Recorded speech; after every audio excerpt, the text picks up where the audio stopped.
Hayawi hatimaye yanakwenda kuwa kijana hatari, kijana machachari. Aaron Okero ni swala muda kutua nchini Tanzania. Na mwanafamilia wa MAM Media, kama ni mara yako ya kwanza kuitembea channel hii, usisahau kusubscribe, kulike, kushare na kucomment ili kwanza kuzipata taarifa zetu kwa urahisi zaidi za kimichezo na burudani.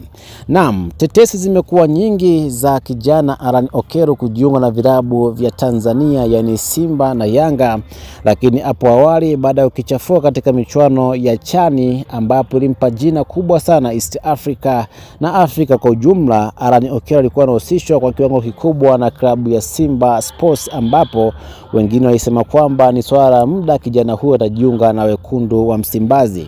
Lakini baada ya muda fulani tetesi hizo zikakata. Hatimaye baada ya dirisha dogo kufunguliwa, tayari Aaron Okero anahusishwa na klabu ya Yanga kwa asilimia kubwa, ambapo wachambuzi wengi wakubwa na ambao wanafuatilia masuala ya usajili kwa ukaribu na wanaotoa taarifa hizi za usajili kwa za uhakika wametoa taarifa hizo kwamba kijana huyo ana asilimia kubwa za kujiunga na Young Africans, ambapo baadhi ya wachambuzi wamethibitisha jambo hilo.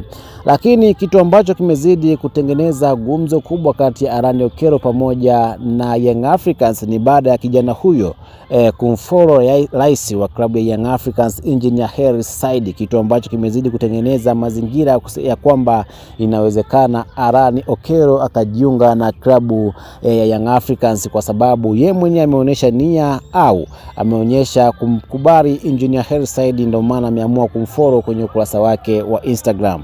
Na ndio maana imeibuka story kubwa na tetesi kubwa zikisema kwamba kijana huyo anakwenda kujiunga na Young Africans msimu unaokuja. Bila shaka tetesi hizi kama ni za kweli, basi itakuwa ni miongoni mwa sajili bora kwa Young Africans kwa hivi karibuni, kwa sababu kijana Aaron Okero ameonyesha uwezo wa hali ya juu, namna kudribble, lakini pia kufunga.